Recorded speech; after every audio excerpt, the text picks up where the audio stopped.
Oui, bonsoir donc à tout le monde. Aujourd'hui, on va assister à la dernière soutenance de la journée. Donc, c'est la soutenance de Monsieur Gilot Point du jour dans son sujet analyse de l'impact de la gestion des services publics à Marigot, cas des institutions sanitaires de 2021 à 2024. Nous avons comme encadreur le professeur Hector Jacques et comme rapporteur Christophe Providence et moi, Jude Marie Saint-Martin et votre serviteur comme le président du jury. Donc, monsieur Point du jour, donc vous avez donc 10 minutes donc pour faire donc votre présentation. Merci le président. Merci. Donc, messieurs les membres du jury, permettez-moi tout d'abord de vous adresser mes remerciements les plus chaleureux pour votre présence. Et j'en profite également pour saluer l'administration de l'IUS pour son accompagnement. Je suis Président Gilot, étudiant à l'IUS. Comme l'indique le titre de ma recherche, je travaille sur l'analyse de l'impact de la gestion des services publics à Marigot en me concentrant sur les institutions sanitaires entre 2021 et 2024. Mon travail est structuré autour de plusieurs grands axes que je vous présente brièvement à travers ce PowerPoint. Avant d'en développer les points clés, il s'agit de l'introduction de la problématique et des objectifs, du cadre théorique, du cadre légal et sanitaire, du cadre méthodologique, de la présentation des résultats, de l'analyse, des recommandations, des limites du travail et de la conclusion. Ce mémoire est précédé d'une introduction générale qui expose le contexte, la problématique, les objectifs, la question de recherche, l'hypothèse, ainsi que l'intérêt scientifique et personnel du sujet. Il est ensuite structuré en 3 chapitres, subdivisés en sections, sous-sections, paragraphes, afin de mieux organiser la réflexion. Le premier chapitre développe le cadre théorique en mobilisant les concepts fondamentaux liés à la gestion, au service public, à la santé publique, aux politiques publiques et au cadre légal. Le deuxième chapitre est consacré au cadre méthodologique, à la présentation du terrain d'enquête, aux techniques de collecte et d'analyse des données empiriques. Le troisième chapitre présente les résultats de terrain, leur analyse approfondie, les recommandations formulées, les limites du travail, ainsi que la conclusion générale. Alors, je vous propose à présent de parcourir ensemble les grandes lignes de cette recherche. Quant à la problématique et des objectifs, le système de santé à Marigot connaît plusieurs dysfonctionnements, des inégalités flagrantes entre les centres, un accès difficile aux soins, des carences matérielles et un personnel souvent sous-dimensionné. Dès lors, la question de recherche que j'ai formulée est la suivante. En quoi consiste l'impact de la gestion des services publics sanitaires à Marigot de 2021 à 2024? Et l'hypothèse retenue est la gestion des services publics sanitaires à Marigot entre 2021 et 2024 aurait une incidence significative sur la performance des structures sanitaires, notamment en termes d'accessibilité, de fonctionnement, de qualité des prestations offertes à la population. L'objectif général de cette étude est donc d'analyser l'impact de la gestion sur le fonctionnement des institutions sanitaires dans cette commune. Les objectifs spécifiques sont identifier les mécanismes de gestion mis en œuvre par les autorités locales, évaluer l'efficacité, la qualité et l'accessibilité des services de santé, comprendre la perception des citoyens vis-à-vis de ces institutions, dégager des défaillances et obstacles structurels et enfin, formuler des propositions d'amélioration pour une meilleure gouvernance sanitaire locale. Après avoir posé la problématique et les objectifs de cette étude, il convient à présent de mobiliser un cadre théorique permettant d'asseoir notre réflexion sur des fondements scientifiques solides. Quant au cadre théorique, pour analyser l'impact de la gestion des services publics sanitaires à Marigot, il était indispensable de s'appuyer sur un socle théorique solide articulé autour de 4 piliers. La gestion, le service public, les politiques publiques et le cadre légal. Quant à la gestion, selon Henri Fayol, pionnier de la théorie administrative, gérer consiste à prévoir, organiser, commander, coordonner et contrôler. Appliquée aux institutions sanitaires, la gestion renvoie à l'ensemble des actions visant à planifier les ressources, assurer le bon fonctionnement des services et satisfaire les besoins de la population. Il ne s'agit donc pas uniquement de logistique, mais des processus stratégiques d'allocation et de pilotage des moyens humains, matériels et financiers. Quant au service public, d'après Léon Duguy, un renommé, le service public se définit comme toute activité répondant à un besoin d'intérêt général et assuré ou régulé par l'État. Et le juriste Louis Roland, pour sa part, insiste sur la finalité sociale du service public en soulignant son rôle dans la cohésion sociale et la garantie des droits fondamentaux. Les principes de continuité, d'égalité et d'adaptabilité sont les piliers juridiques qui le soutiennent selon le juriste Louis Roland. Et dans le domaine de la santé, ces principes prennent une dimension encore plus sensible, car l'accès aux soins touche directement à la vie, à la dignité et à l'équité sociale. Pour l'approche par les politiques publiques, l'analyse du fonctionnement des institutions sanitaires à Marigot nécessite aussi de comprendre les politiques publiques mises en œuvre par le ministère de la Santé publique et de la population. Alors, cela inclut les normes édictées, les cadres de planification sanitaire territoriale, les dispositifs de supervision, mais aussi les arbitrages budgétaires. Dans cette optique, notre démarche théorique se base également sur les théories de l'efficacité publique et de la justice sociale, qui interrogent la manière dont l'État agit pour réduire les inégalités d'accès et améliorer la qualité des services essentiels. Quant à l'approche légale du service public sanitaire, toute société moderne, la légitimité de l'action publique repose sur un socle juridique clair. Le secteur de la santé, en tant que service public fondamental, s'inscrit dans un cadre légal national et international qui définit les obligations des autorités et les droits des citoyens. Sur le plan national, la Constitution haïtienne de 1987, amendée, notamment aux articles 19 et 23, consacre le droit à la santé comme un droit fondamental, imposant à l'État le devoir de garantir un accès équitable et digne aux soins médicaux. La loi sanitaire de 1955 constitue également une référence essentielle. Elle établit les bases légales de l'organisation des services de santé en Haïti, ainsi que les responsabilités des autorités sanitaires. Le ministère de la Santé publique et de la Population, MSPP, édicte des normes techniques et structurelles qui encadrent le fonctionnement des centres de santé, la qualité des prestations ainsi que les conditions de travail du personnel médical. Et par ailleurs, Haïti est signataire de plusieurs instruments juridiques internationaux, dont le PIDESC, Pacte international relatif aux droits économiques, sociaux et culturels, la Convention des droits de l'enfant et d'autres traités reconnaissent le droit à la santé comme une composante de la dignité humaine. Ce cadre légal renforce l'idée que la santé n'est pas une faveur, mais bien un droit fondamental auquel l'État est juridiquement tenu de répondre. Ainsi, ce cadre théorique nous a permis de cerner les fondements conceptuels et juridiques entourant les services publics sanitaires, en soulignant leur lien avec l'intérêt général et la justice sociale. C'est à partir de ces repères analytiques que je construis la démarche méthodologique adoptée pour explorer concrètement la situation sanitaire à Marigot.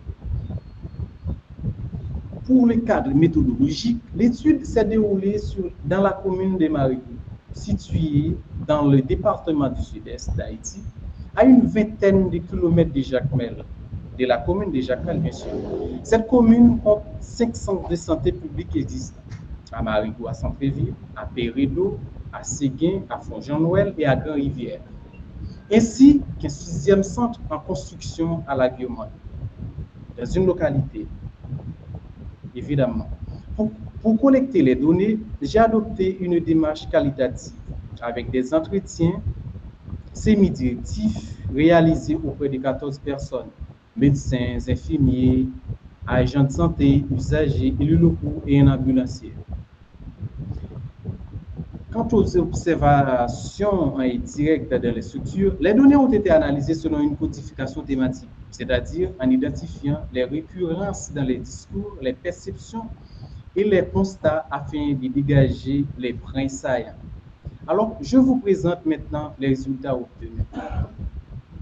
La collecte des données s'est appuyée sur une approche croisée combinant des visites de terrain dans les centres de santé et des entretiens semi-directifs avec divers acteurs, notamment le personnel médical, les usagers, des membres de la communauté et des représentants locaux. L'accueil sur le terrain a été mitigé.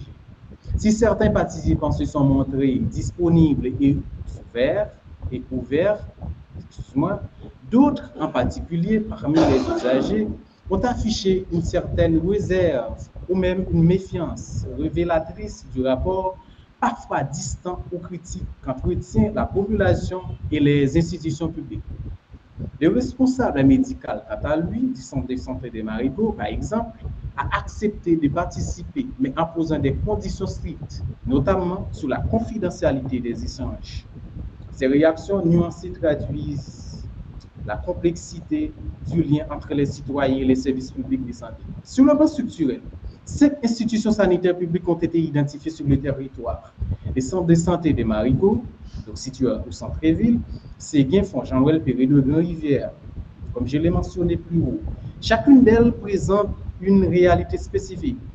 Le centre de santé de Marigot se distingue comme étant la structure la plus équipée et relativement mieux organisée. Il compte 47 employés, un médecin généraliste, plusieurs infirmiers, agents communautaires, personnel laboratoire, personnel administratif. Il fonctionne avec un service d'urgence actif 24 sur 24, une maternité fonctionnelle, des lits d'observation et une pharmacie.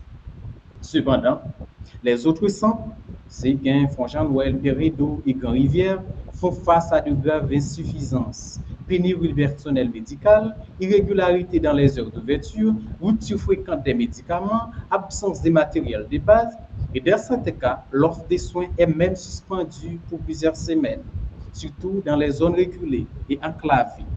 Alors, cette situation pousse de nombreux usagers à se déplacer vers le centre de santé de Marigot, provoquant ainsi une concentration excessive de la demande dans cette seule structure qui se retrouve régulièrement débordée. Les entretiens révèlent également un sentiment d'injustice territoriale, particulièrement exprimé par des habitants des zones enclavées. Ils dénoncent un manque d'équité dans la répartition des ressources sanitaires. En somme, cette phase descriptive met en lumière une réalité contrastée entre un centre principal relativement opérationnel, celui du centre-ville, des structures périphériques marquées par la précarité. Ces constats m'ont permis d'alimenter l'analyse suivante, qui vise à dégager les causes profondes de ces écarts et les implications en termes de gouvernance sanitaire. Il s'agit là donc des analyses des résultats. Ces résultats mettent en lumière des inégalités flagrantes dans la répartition des ressources. Une gestion centralisée entraînant les lenteurs et l'inefficacité, le relief accidenté et l'isolement géographique de certains quartiers, une absence de supervision régulière des structures rurales. Ces constats traduisent un défaut de coordination et une absence de vision territorialisée de la santé. En termes de recommandations, pour pallier à ces difficultés, je propose une décentralisation de la gestion sanitaire. Premièrement, une planification sanitaire territoriale impliquant les collectivités locales et les populations. Des investissements ciblés dans les structures les plus négligées. Des mécanismes de reddition des comptes clairs et une meilleure participation communautaire dans la gouvernance sanitaire. Il faut noter que je ne dis pas premièrement, deuxièmement, pour raccourcir le temps. En outre, je recommande l'élaboration en outre. Donc ça, c'est un ajout particulier. Vous avez 30 secondes, vous avez dépassé le temps.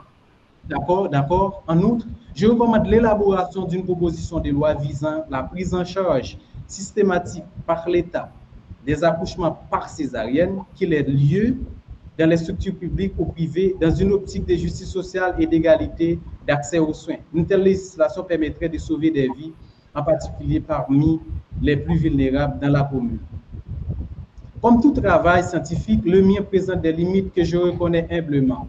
Par exemple, le manque d'accès à certaines données statistiques sur le budget et les ressources du ministère, les possibilités de visiter physiquement des centres de santé, la sélection restreinte d'usagers vulnérables pour les entretiens et les tergiversations administratives liées à l'obtention d'une autorisation de la DDS, direction départementale, bien sûr, qui ont freiné l'avancement sur le terrain. Ces contraintes m'amènent à recommander des études supplémentaires. Ces contraintes m'amènent à recommander des études complémentaires. Oui, monsieur, point du jour. Non, pardon, monsieur, j'avance, j'ai presque fini. Donc, et en guise de conclusion, ce travail m'a permis de dresser un bilan contrasté des services de santé à Maï. Si le centre-ville semble relativement mieux doté, les zones rurales restent marquées par des fortes inégalités. L'étude souligne l'impact direct de la gestion sur l'équité dans l'accès aux soins et rappelle la nécessité d'une formule basée sur la justice sociale, la planification territoriale et la participation locale. Elle jette les bases d'une réflexion collective et constitue une modeste contribution à la transformation du système sanitaire local. Donc, je vous remercie pour votre attention et me tiens à votre disposition pour votre question. Merci beaucoup. Et... Merci, monsieur Point du jour, pour cette présentation. Bien que vous avez dépassé donc, un peu le temps, mais c'était quand même donc, une bonne présentation. Et maintenant, monsieur Jacques-Victor, le professeur Jacques-Victor, donc, qu'est-ce que vous pouvez dire donc, du travail de votre étudiant? Eh oui, Martin, je remercie également de Providence. Et effectivement, je remercie l'étudiant, en fait, monsieur Gilles, qui a accepté en fait ma collaboration pour réaliser ce travail.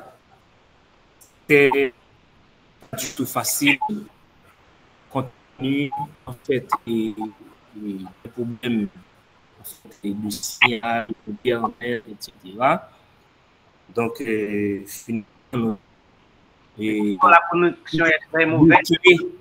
Et ce travail, parce que effectivement c'est un étudiant en fait qui a de la capacité, je dois le dire, mais en même temps tout, il y avait un temps et chez lui, donc on aurait pu faire mieux, mais malheureusement le problème du temps et le problème d'Internet et c'était mieux de partir, mais effectivement tenter de montrer en fait les faiblesses de l'institution sanitaire, ok, et le impact sur la communauté, c'est déjà en quelque sorte un travail qui mérite en quelque sorte beaucoup d'appréciation.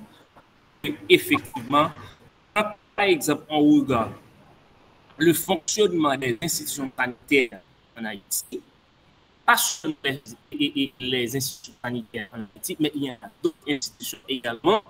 On pourrait poser la question quel est le rôle de l'État haïtien, effectivement, tenant compte de la santé qui est un droit, okay, qui est un droit reconnu par la Constitution haïtienne, et que l'État n'a pas la capacité de gérer ces institutions pour faciliter en quelque sorte aux citoyens de mieux dire et de ses droits. Donc, à partir de ce moment-là, c'est en quelque sorte un travail intéressant non seulement d'attirer l'attention des dirigeants plus haut niveau, mais d'attirer aussi l'attention des membres de la communauté sur, en fait, l'impact de la mauvaise gestion sanitaire au niveau de la communauté. Effectivement, c'est un travail de qualité. Cependant, donc, ce n'est pas un travail qui est parfait, tenant compte de la partie, en quelque sorte, méthodologique. Je pense qu'il y a certaines lacunes en ce qui a trait à cette partie.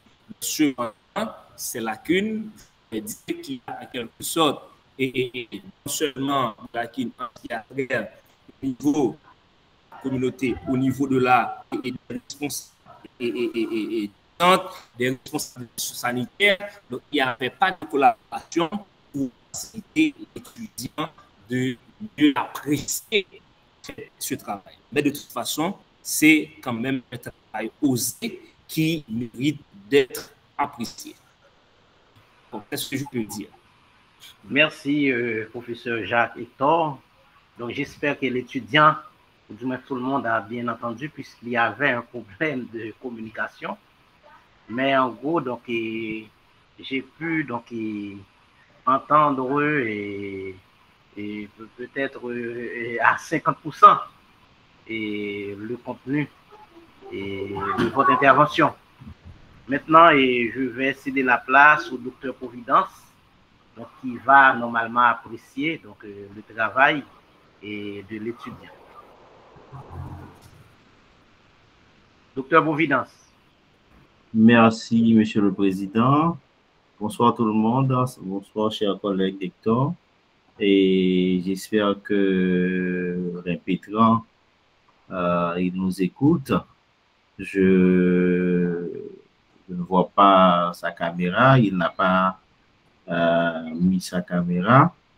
Or, c'est la règle. L'étudiant qui présente doit tout le temps être visible par tout le monde. Merci beaucoup.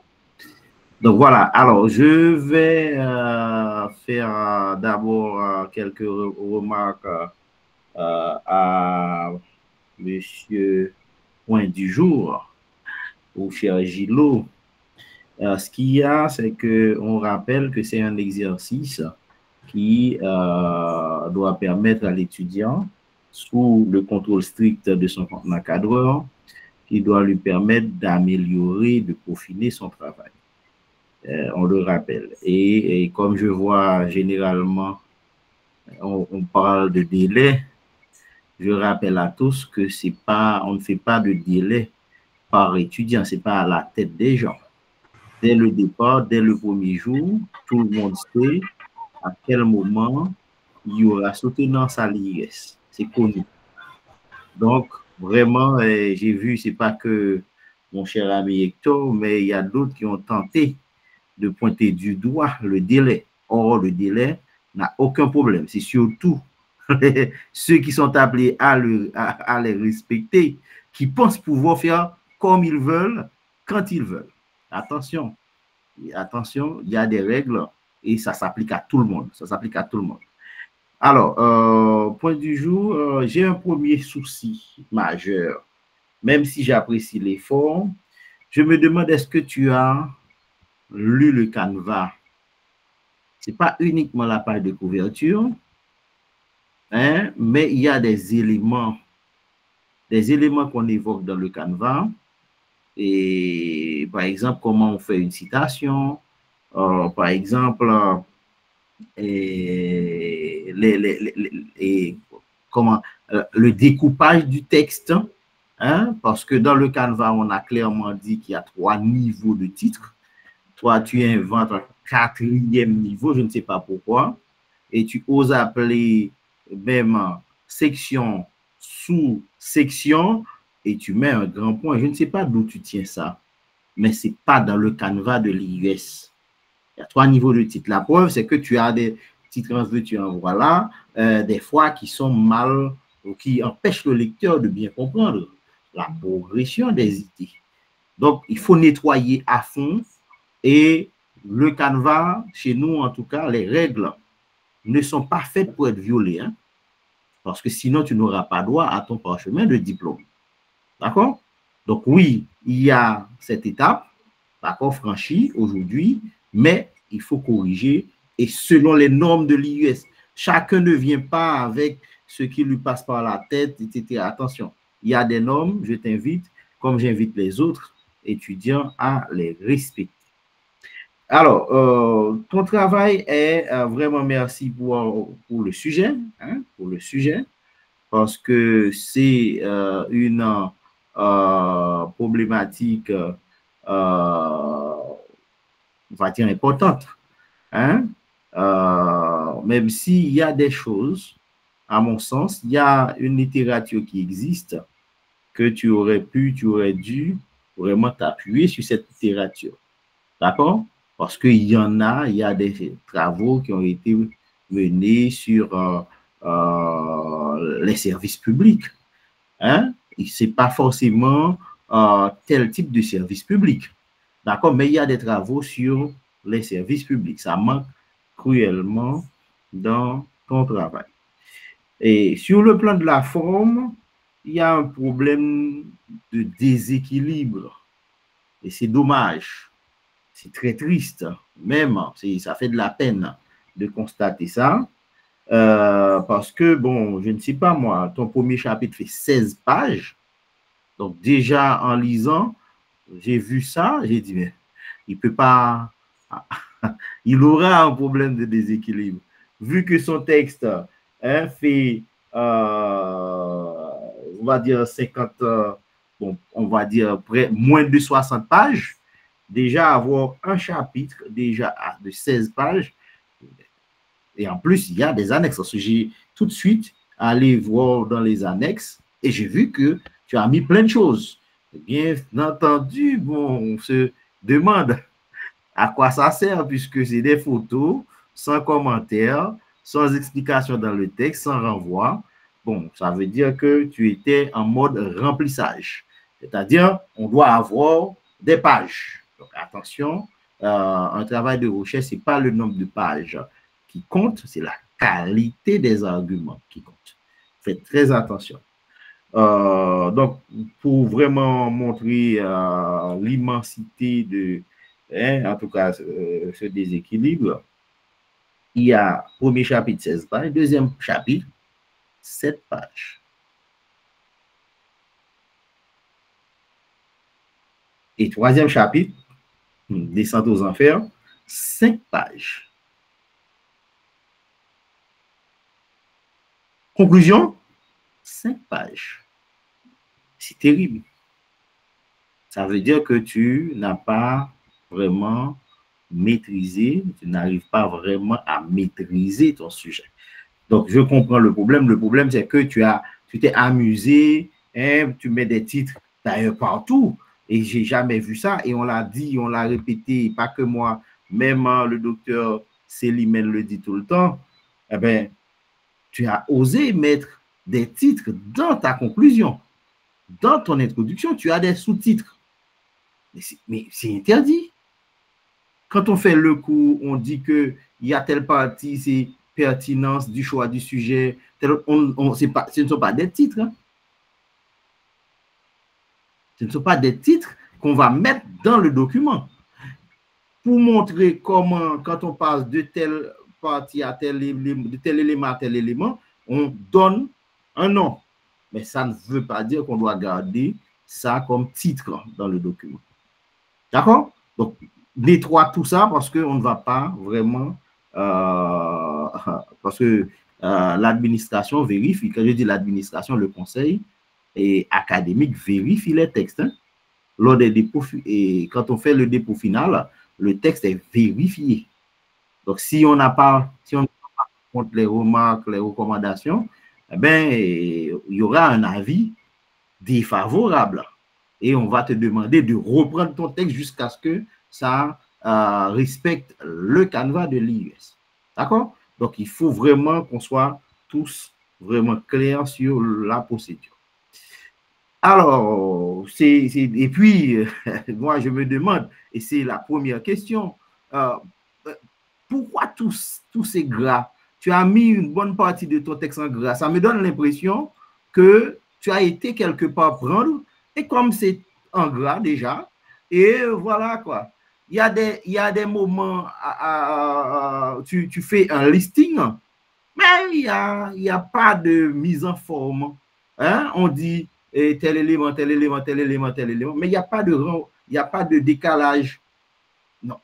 Je me demande, vraiment, je me demande, et c'est là la question, je compte sur toi pour me dire, et comment ça se fait qu'il y a tous ces éléments, toutes ces phrases en gras, qu'est-ce que ça veut dire, ou encore, est-ce que tu as été quelque part, dis-nous, où ça que tu as été, prendre ces éléments-là, et même la mise en forme, tu ne t'es même pas donné la peine de faire la mise en forme. Moi, je ne comprends pas. Je ne comprends pas. Bon. Alors, bon, là, c'est de manière générale sur les points de mise en forme. On va rentrer dans les détails sur la forme, parce que l'idée en soi, c'est de permettre à l'étudiant de transformer et corriger son travail. D'accord? Déjà, on va dire qu'il y a un effort au niveau de la pagination. On le reconnaît. D'accord? Il y a différence entre pagination et mise en page. Hein? D'accord? Là, et je le reconnais. Mais je me demande, je m'interroge hein, toujours sur la présentation générale. Dans la table des matières, on a pourtant appris aux étudiants comment on génère, on peut générer une table des matières, etc., etc. Donc, ce n'est pas dynamique. C'est pas dynamique. Hein? Et je ne sais pas. Voilà, je ne sais pas. Je t'inviterai aussi, en plus du Canva, à retourner dans les premiers enregistrements, hein, du coup, puisque j'avais détaillé comment on fait ce genre de choses. Donc, je t'invite vraiment à le faire, puisque, voilà, on ne pourra pas accepter le travail tel qu'il est. Alors, comme ça, il faut nettoyer. Autre élément, tu as mis en annexe, page 42, tu as mis des figures, mais moi, je ne sais pas, c'est tombé du ciel, ou qu'est-ce que ça vient chercher là? Est-ce qu'on a donné des explications? On ne met pas des éléments sans pouvoir les exploiter. Et puis, on ne présente pas une image, une illustration de n'importe quelle manière. Une illustration, il y a toujours un titre, le corps de l'illustration et la source. Il faut tout, il faut l'ensemble de ces éléments-là. Et l'illustration doit être analysée et interprétée pour que le lecteur puisse comprendre. Donc, je t'invite soit à faire des renvois dans ton texte pour pouvoir commenter ces illustrations, soit à les enlever si ça n'a aucune importance, aucune valeur. Merci de les enlever puisque ça, je ne sais pas, hein, ce n'est pas une œuvre d'art. C'est pas, sinon, on aurait pu et demander à chacun d'aller faire des photos ou vraiment les considérer comme documents scientifiques. Sur l'orthographe, on peut dire qu'il y a un effort, c'est vrai, hein, et de rédaction. Hein, mais il y a quand même des fautes, même si il n'y a pas beaucoup, mais il y a même des maladresses. Hein? Par exemple, tu as mis, hein, on est à la page 5 déjà, tu as mis ce mémoire sera articulé avec et e. Donc, il faut au moins prendre le temps de relire le travail pour nettoyer. Hein? J'ai donné cet exemple, vous pouvez vraiment, il y a nécessité, même si c'est relativement bien écrit, hein, globalement le texte, mais il y a des fautes qu'il faudra que tu pourras vraiment corriger.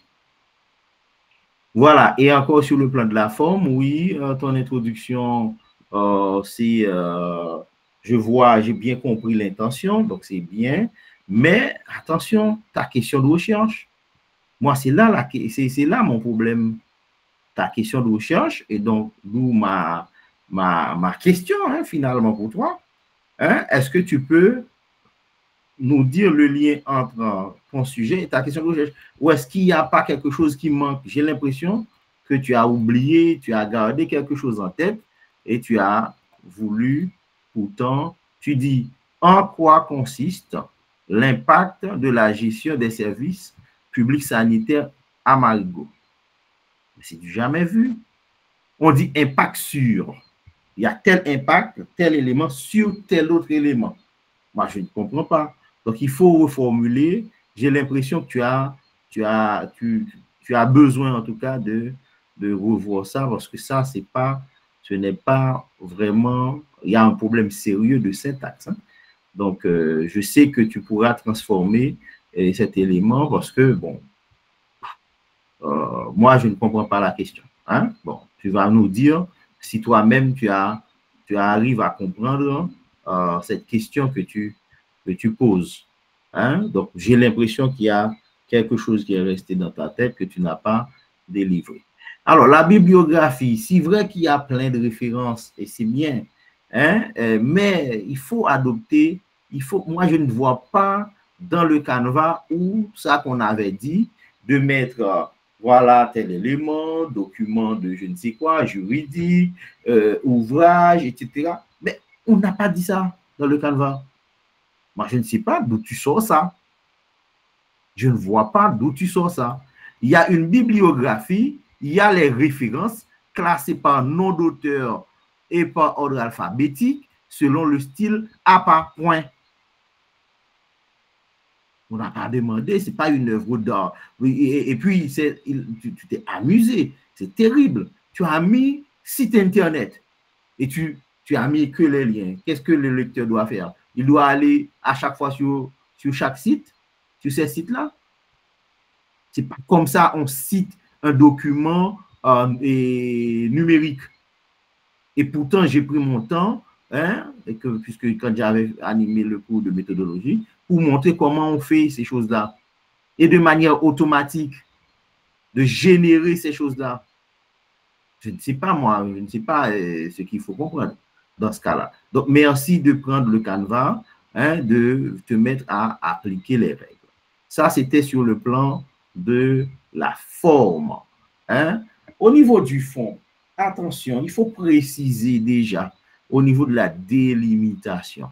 D'accord? Les variables, c'est-à-dire dans ta problématique, hein, déjà.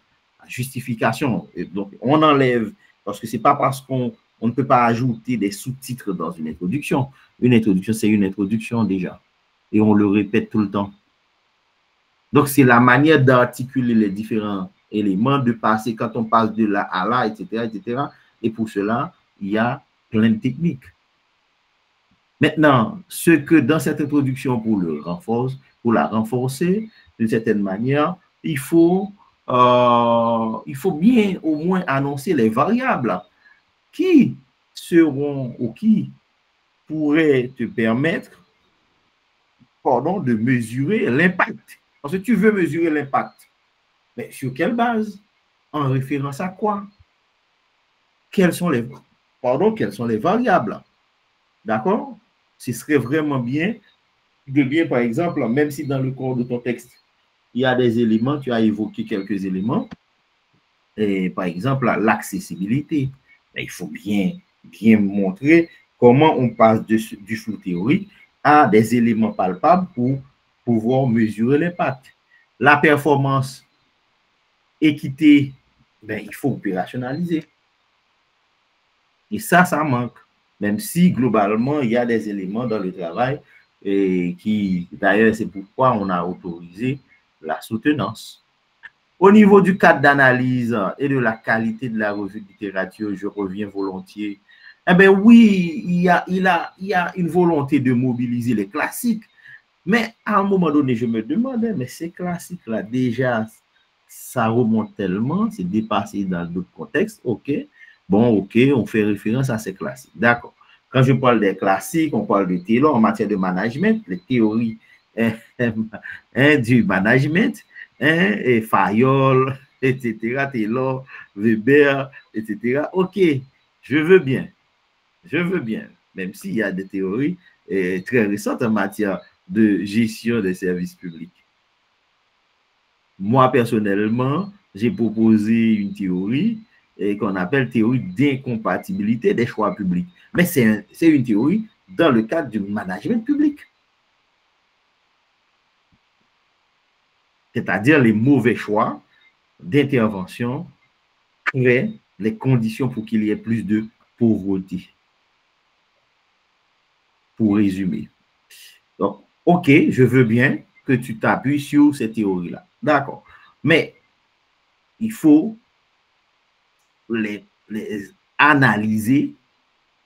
Il faut les analyser donc avec un peu de recul par rapport au contexte haïtien, la réalité locale. Il faut pouvoir montrer, c'est pas un tel a dit ça, un tel a dit ça, et donc si c'est clair dans la réalité locale, n'oubliez pas, la théorie est une représentation simplifiée de la réalité. Autrement dit, la réalité est bien plus complexe. Qui plus est, ces théories ont été produites à un moment donné dans une société donnée. Encore une fois, il y a des éléments spécifiques à Haïti. Peut-être avec du recul, tu vas pouvoir faire ressortir, encore une fois, ces théories-là.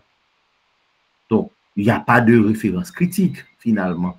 Si on est dans le monde, voilà, donc on accepte, et dès que c'est un tel, on a dit un tel, donc c'est bon. Non, attention. Il n'y a pas de référence d'auteur haïtien sur la santé publique.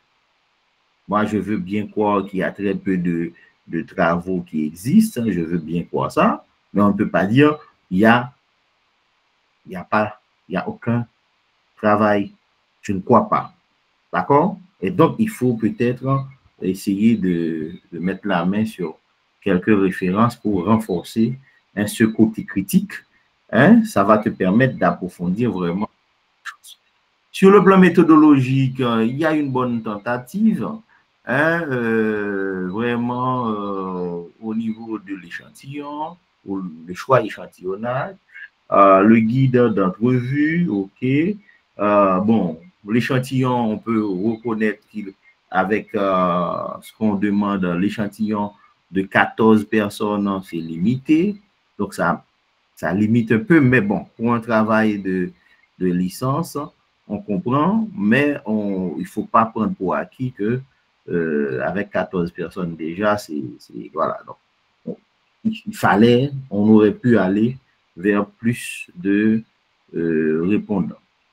L'analyse des données, il y a une tentative de codification, et c'est bien, même si c'est manuel, d'accord, mais on aurait pu construire une grille comparative pour permettre d'exploiter, puisque ce sont des données qualitatives.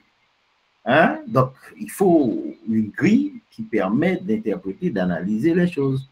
D'accord? Donc, ça aurait été bien, et je t'inviterai même à concevoir une grille d'analyse, une grille comparative, analyse comparative pour véritablement exploiter la richesse de tes données.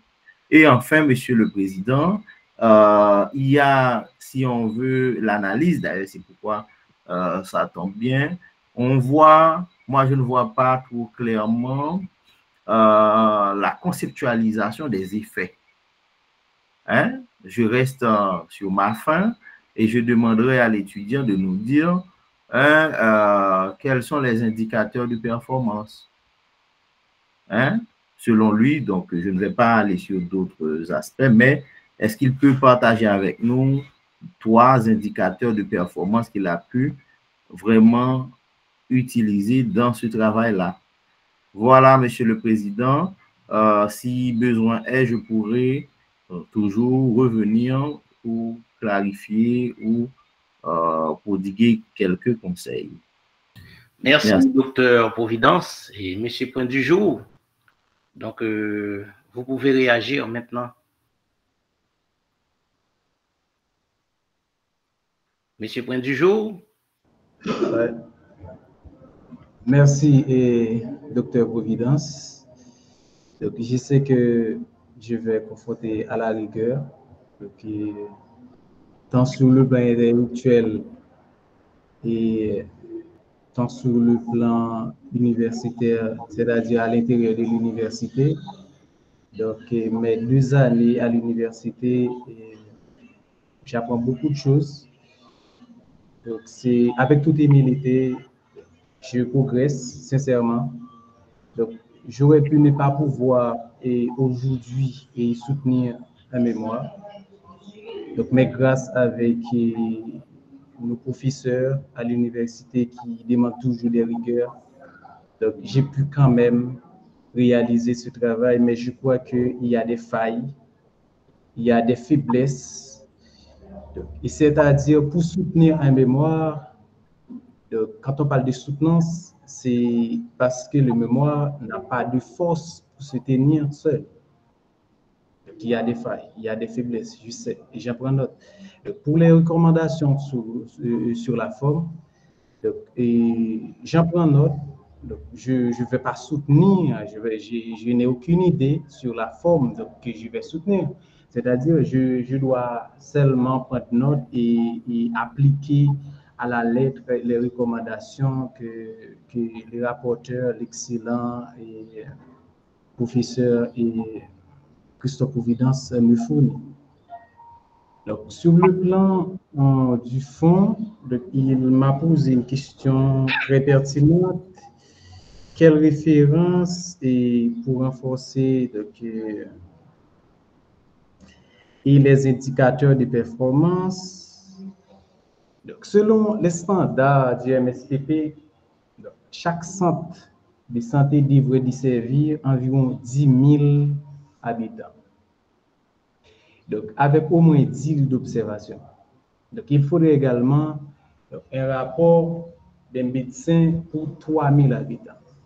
Alors, partant de ces standards, donc quand on arrive sur le terrain, et on voit par exemple à Grand-Rivière qu'il y a un infirmier et un lit d'observation.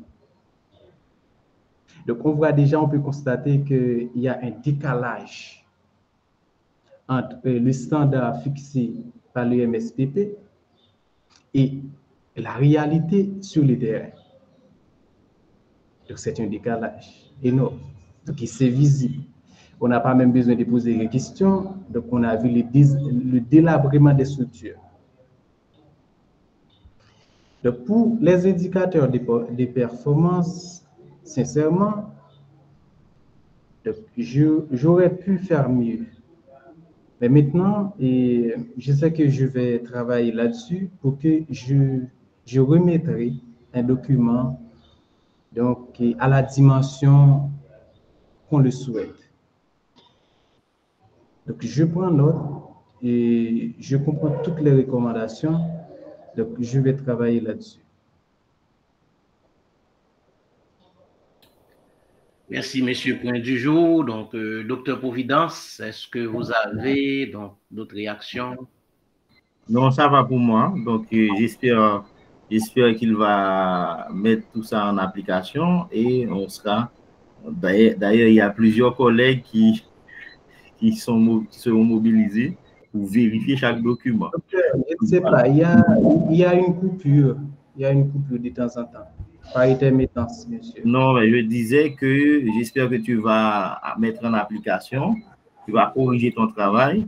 La question de recherche, n'oublie pas, même si tu n'as pas répondu, eh bien, cette question de recherche, il faut la reformuler.